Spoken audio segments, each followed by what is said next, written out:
Bonjour à tous, ici Lisa Dufaux sur les ondes françaises de Radio Taïwan International. C'est l'heure de la revue Asie-Pacifique, une sélection de sujets d'actualité alternée d'émissions thématiques sur l'Asie-Pacifique.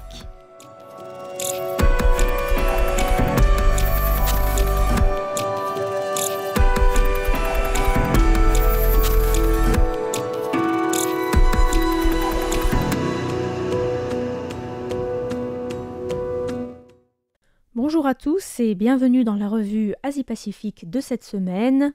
Dans la revue de presse de ce mardi 15 juillet, nous reviendrons tout d'abord sur le projet d'accord signé à Bougival samedi dernier sur le futur statut de la Nouvelle-Calédonie. Un projet d'accord qui propose comme compromis entre les loyalistes et les indépendantistes un statut d'État au sein de la République française. Nous irons ensuite au Cambodge, où l'Assemblée nationale a adopté un amendement constitutionnel qui permettra au gouvernement d'autoriser la déchéance de nationalité, faisant craindre pour le sort des dissidents. Archipel des Palaos, ensuite, dans le Pacifique, où se sont conclus la semaine dernière les mini-Jeux du Pacifique, où ont particulièrement brillé les athlètes tahitiens avec un total de 142 médailles. Et enfin, nous finirons ce petit tour de l'Asie-Pacifique au Vietnam, où un décret interdira dès l'année prochaine aux motos et aux scooters alimentés par des carburants fossiles de circuler dans le centre-ville de Hanoï, une mesure soudaine et radicale qui vise à réduire la pollution de l'air et ses conséquences sur le climat et la santé des habitants. Le ministre français des Outre-mer Manuel Valls et 18 délégués ont signé samedi dernier à Bougival, dans les Yvelines, un projet d'accord sur le futur statut de la Nouvelle-Calédonie visant à faire du territoire du Pacifique Sud un État, un statut sui generis qui gardera la Nouvelle-Calédonie au sein de la République française. L'accord est intervenu au terme de 10 jours de négociations et de plusieurs sessions de discussion au cours des derniers mois, avec plusieurs déplacements de Manuel Valls sur le Caillou, surnom donné au territoire de Nouvelle-Calédonie. L'accord de 13 pages prévoit donc la création d'un État de la Nouvelle-Calédonie dont l'existence sera inscrite dans la Constitution française et qui devra être validée par les habitants du Caillou via référendum en février 2026. Mais le texte doit aussi et d'abord être entériné par le Parlement français qui se réunira en congrès à Versailles à l'automne. Le texte mentionne que les habitants qui remplissent les critères pourront bénéficier de la double nationalité, française et calédonienne, ainsi que de la citoyenneté européenne. Et il est en revanche précisé que la renonciation à la nationalité française entraînera aussi celle à la nationalité calédonienne. Toujours selon le texte du projet d'accord, dont vous pouvez retrouver le lien dans l'article de cette émission, la France restera compétente en matière de défense, mais la Nouvelle-Calédonie devra être consultée au sujet des opérations militaires dans la région. Les forces armées françaises continueront d'assurer la sécurité de la Nouvelle-Calédonie et l'accord prévoit aussi la création d'une police provinciale et d'une police coutumière. Ce sont les autorités de Nouvelle-Calédonie qui seront responsables de la police de proximité, ce qui pourrait contribuer à apaiser les tensions sur place. Le document évoque aussi un pacte de refondation économique qui déterminera les objectifs à atteindre en matière de croissance, d'emploi, de déficit et de dette publique, ainsi qu'un plan stratégique pour relancer la filière du nickel dans la province Nord. Enfin, le document affirme que l'accord acte, je cite, une solution politique fondée sur une organisation institutionnelle pérenne, offrant à la Nouvelle-Calédonie un retour à la stabilité et l'ouverture de nouvelles perspectives, fin de citation, un an après les émeutes meurtrières de l'année dernière qui ont causé beaucoup de dégâts matériels et endetté le territoire. Le président français Emmanuel Macron a parlé de pari de la confiance pour désigner l'accord, affirmant que l'heure était, je cite, désormais au respect, à la stabilité, à l'addition des bonnes volontés pour bâtir un avenir partagé. Reste à déterminer les termes les plus précis de l'accord et à convaincre les habitants. L'agence France-Presse a rapporté les propos de Joël Casareou, président du mouvement Construire Autrement, qui dénonçait un problème de légitimité des signataires de l'accord et des ambiguïtés sur le corps électoral, sujet épineux à l'origine même des émeutes qui ont éclaté en mai 2024. Les signataires eux-mêmes ont d'ailleurs reconnu qu'il sera difficile de faire accepter les termes de l'accord aux habitants et qu'il fallait désormais travailler à les convaincre d'ici le prochain référendum.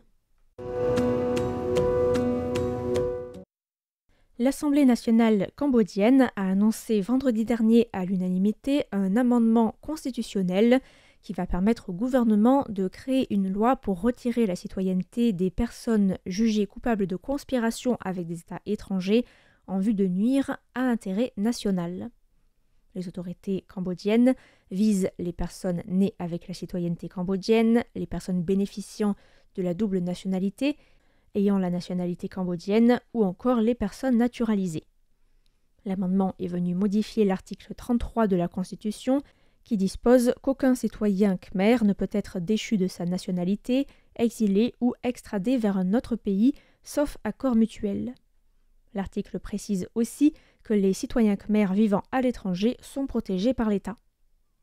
L'amendement constitutionnel a d'ores et déjà été dénoncé, et notamment par l'ONG de défense des droits humains Amnesty International, qui craint une utilisation contre les dissidents cambodgiens.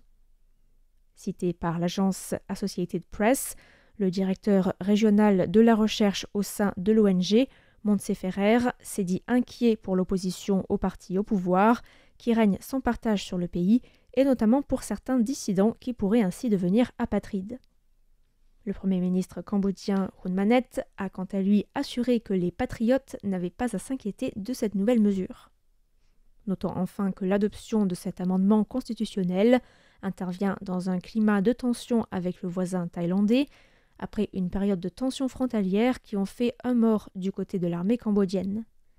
C'est dans ce contexte que le Premier ministre cambodgien a récemment annoncé l'application, à partir de l'année prochaine, de la conscription militaire qui avait été rendue possible en 2006, mais qui n'avait pas encore été mise en place dans les faits jusqu'ici.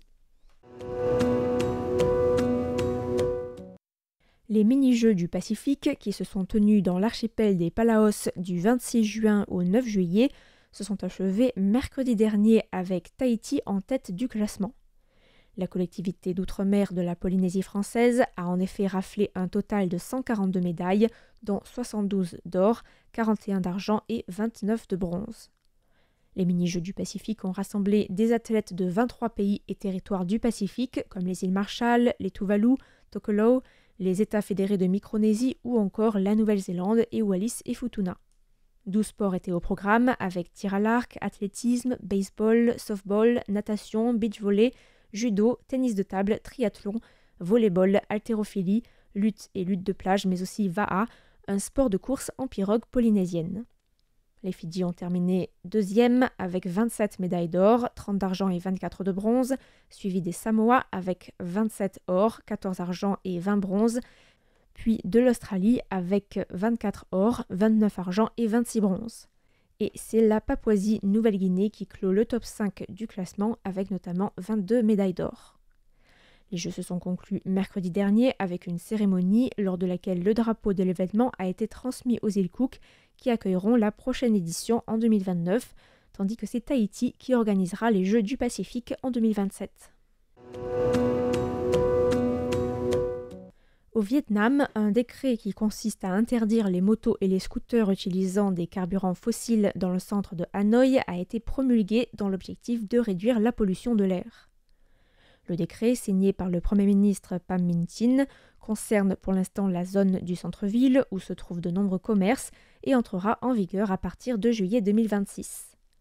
L'agence de presse Associated Press indique que certains habitants s'inquiètent que la mesure impactera de manière disproportionnée les habitants à faible revenu et notamment les nombreux mototaxis qui circulent dans la ville. Notons que c'est près de 7 millions de deux-roues motorisés qui circulent dans la ville contre 1 million de voitures. Mais Hanoï est devenue une des villes les plus polluées du monde avec, selon les estimations de l'OMS, plus de 60 000 décès de crise cardiaque, d'AVC, de cancer du poumon et autres maladies respiratoires liées à la pollution de l'air chaque année. Mais cette mesure soudaine, avec une entrée en vigueur rapide qui se situe à 1 an à peine, va poser problème à de nombreux habitants dont le scooter ou la moto est le principal moyen de locomotion dans une ville où le réseau de transport en commun est insuffisant pour prendre le relais. D'autant plus qu'il n'existe pas de subvention au remplacement et à l'achat de scooters électriques, comme c'est le cas à Taïwan par exemple, même s'il existe depuis 2022 une exemption de frais d'enregistrement des voitures électriques.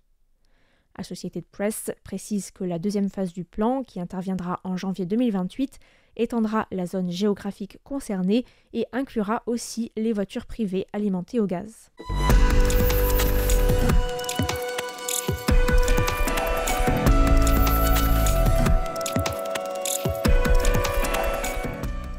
C'était la revue Asie-Pacifique de cette semaine, présentée par Lisa Dufaux pour Radio Taïwan International. Merci pour votre écoute et à la semaine prochaine.